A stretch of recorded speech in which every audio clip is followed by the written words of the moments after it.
Bonjour à tous, je suis content parce que c'est mon amour du cheval qui m'a permis de vous donner l'arrivée de ce tiercé écarté à Enghien mercredi, parce que je suis un fan de mon chouchou Arena Dream qui est arrivé deuxième. C'était mon coup de cœur et ma dernière minute pour les abonnés des pronos du cœur.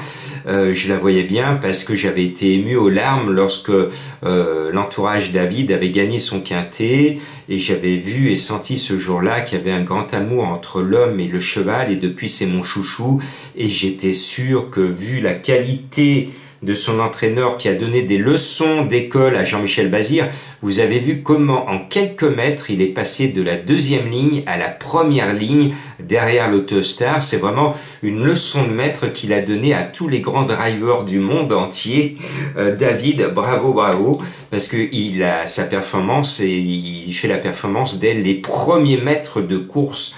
Et je suis ravi. Et mon autre cheval chouchou, Hello Mademoiselle, est l'autre grosse cote qui finit à l'arrivée du quintet avec ce cheval de Madame Colombo à 70 contre 1 cet hiver. Donc contrat rempli.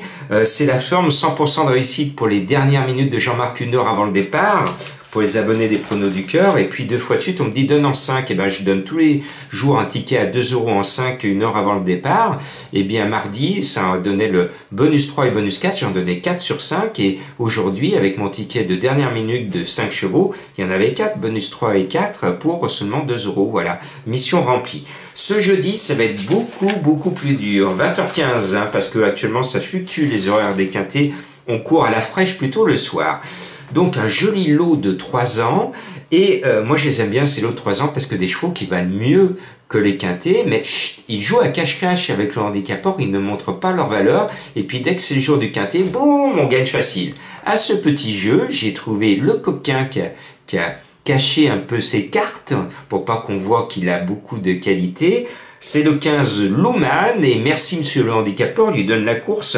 C'est Voitel qui nous a ruiné dimanche. Il était pessimiste sur ses 3 chevaux, il en met 2 dans le tiercé. Là, il nous en remet 2. Je n'ai pas pu mettre les 2, mais à mon sens, il devrait se satisfaire de la gagne de Louman, le numéro 15. Et je vois un signe du destin, parce que vous le savez, je suis journaliste, et au moment du départ de la course, je vais couvrir un conseil municipal exceptionnel sur l'ouest lyonnais pour commémorer les 150 ans de la scission entre le village de Sainte-Consorce et de ce village qui s'appelait autrefois Marcy-le-Loup, qui va devenir maintenant Marcy-l'Étoile, là où il y a tous les grands laboratoires français de recherche.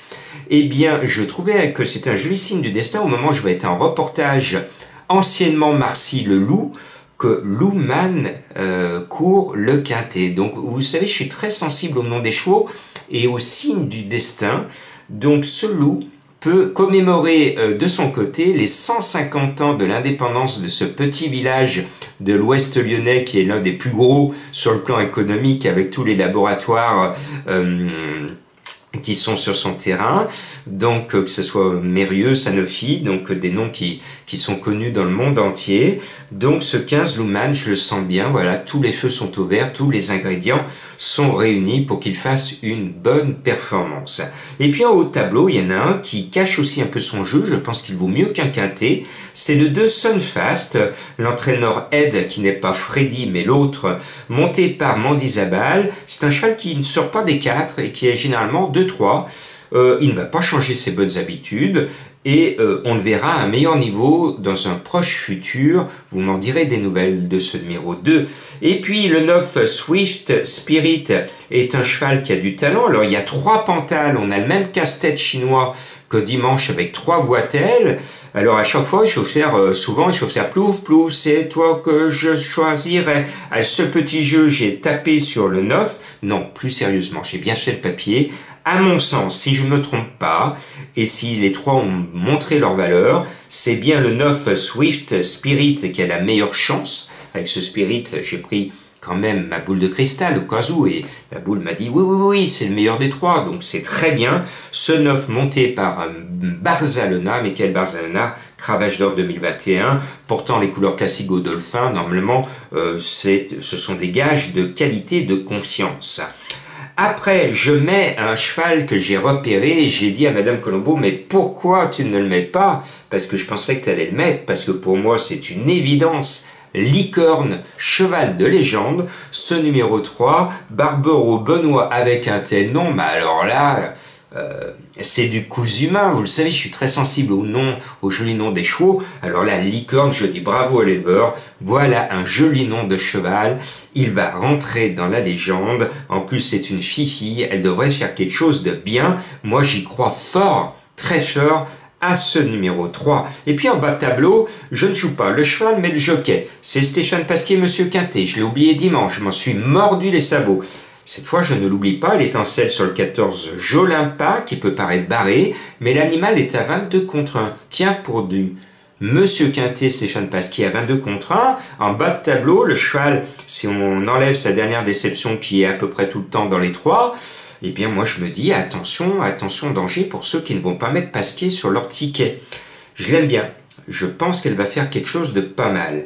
Et puis le 13 Geller Seniora qui est en tête de nombreux pronostics, là je tire la sonnette d'alarme parce que c'est un cheval qui a la poisse. Il a de la qualité, il a certainement la pointure d'un quintet, mais avec des pelotons moins fournis, il trouve le moyen de se faire bloquer. C'est un cheval qui ne trouve jamais l'ouverture au bon moment quand ça se joue. Alors imaginez ici avec 16 partants dans un quintet. Ce Geller Seniora qui a en plus tiré la corde numéro 13 au départ, c'est un peu le Calimero du peloton et il va nous trouver encore un petit mot d'excuse parce que c'est vraiment trop injuste que ses adversaires ne le laissent pas passer dans la dernière ligne droite. Monsieur Geller Seniora, si vous voulez vous donner la peine de passer, eh bien non, ça ne marche pas dans les pelotons. On ne le laisse pas passer. À lui de rouler des mécaniques et de passer entre les costauds qui sont devant lui. Bien, donc c'est un favori fragile, voilà, parce qu'il a la poisse. Après, le 11 San Pedro, j'aime bien son petit nom. Il est barré normalement sur le papier parce que c'est un cheval de réclamer, c'est-à-dire qu'on le met régulièrement en vente. Mais Picon actuellement est en grande forme dans les quintets, le jockey est en forme, le cheval tire le 1 à la corde, c'est lui qui mathématiquement va faire le moins de chemin jusqu'au poteau. Donc je me dis c'est du 27-30 contre 1, c'est mon petit tocard que je glisse sur mon ticket, et puis je remets du tocard à la fin de mon ticket le 16 Sunrise, parce que le cheval vient de gagner dans un petit lot de chèvres, mais il est lâché au poids et Nicolas Clément est actuellement Monsieur Quintet. Il en a disputé 1, il le gagne, il en a disputé 2, il le gagne, il en a disputé 3, il le gagne, il en a disputé 4, il le gagne. Il reste sur 4 gagnes dans les quintets, donc Monsieur Clément, on vous doit le respect, et quand on a la baraka, eh bien, est-ce qu'il va nous faire un coup de 5 à 20 ou 30 contre 1? Pourquoi pas? Vous voyez, comme c'est les vacances qui arrivent, j'essaye de vous donner des chevaux que les autres ne mettent pas pour essayer de vous donner un gros quintet. Je prends des risques parce qu'il y a des chevaux favoris, notamment Soumillon, que je suis obligé d'enlever pour essayer de chercher la difficulté pour vous permettre de gagner plus. Et puis, je voudrais adresser mes vœux de tristesse à l'équipe dirigeante de l'hippodrome de Vichy avec leur Speed Cup. Ça fait 2 ans qu'on parle de l'événement. L'année dernière, ça s'est bien passé. C'est la première fois en France qu'on court en batterie sur le mile 1609 mètres. On tourne tout de suite et on y va. Et là, les entraîneurs n'ont pas joué le jeu. Sauf mon entraîneur à moi, Ludovic Pelletier, qui mène Formy. Et Ludovic est très chaud. Je l'ai vu à l'entraînement, bon c'est pas un secret de Polichinelle, il le dit à tout le monde. Il m'a dit Jean-Marc vendredi, Formy avec Mathieu Abrivard, il va gagner. Donc voilà, mais tout le monde le dit, il l'a dit à tous mes confrères. Donc voilà, moi qui croyais vous donner une information de première main, c'est de réchauffer. Il a claironné de partout qu'il allait gagner avec Formy, il sera formidable. Eh bien malheureusement, le gâteau est retombé, les cartes sont tombées, on est ridicule dans ce petit jeu-là, parce qu'il y a un dirigeant de Solvala qui vient, parce qu'on parle de Lady Clopette en batterie, une première batterie, une deuxième batterie, le même après-midi, et après une finale. Eh bien, à Vichy, cette année, c'est une première batterie, et puis point barre, on plie les cannes, il n'y a pas eu assez de participants, et toute la fête est gâchée par tout cela. Donc j'adresse mes vœux de sympathie à l'équipe dirigeante de Vichy parce qu'ils font des efforts pour essayer d'apporter du piment, d'apporter de l'originalité. Les entraîneurs n'ont pas joué le jeu. Je trouve que c'est triste, c'est très très triste. Après, c'est vrai que quand on regarde le lot et quand on regarde les chevaux à part Formy, on ne peut pas dire que ce sont des lots à batterie, hein. Il faudrait relever peut-être encore l'allocation et aller chercher des chevaux de la pointure du Grand National du Trot ou des classiques de Vincennes, parce que là, on n'a pas de quoi faire sortir les tambours et les trompettes pour dire il y a un grand défilé avec de grandes stars au départ. Bon, Formy s'apprête à devenir une grande star, mais à part Formy, il n'y a pas grand-chose. Il y a notre ami Jean-Michel Bazir qui va être là, qui va essayer de revenir de la deuxième ligne sur 1609 mètres. Donc voilà, voilà un petit peu ce qu'il en est.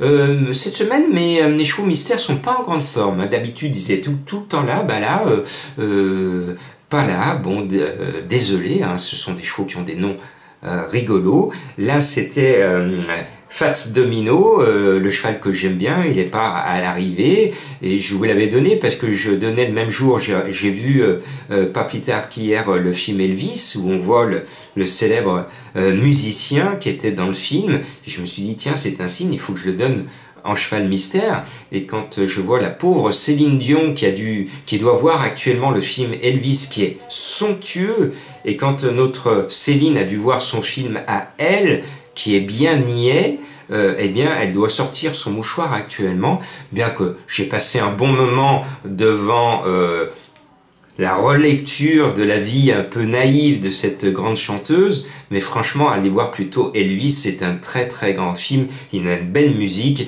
et je termine par un cheval mystère qui va peut-être vous rembourser. Il vient chez nous, et quand il va repartir, derrière son passage, l'herbe ne repoussera pas. Qui est-il? À vous de le trouver.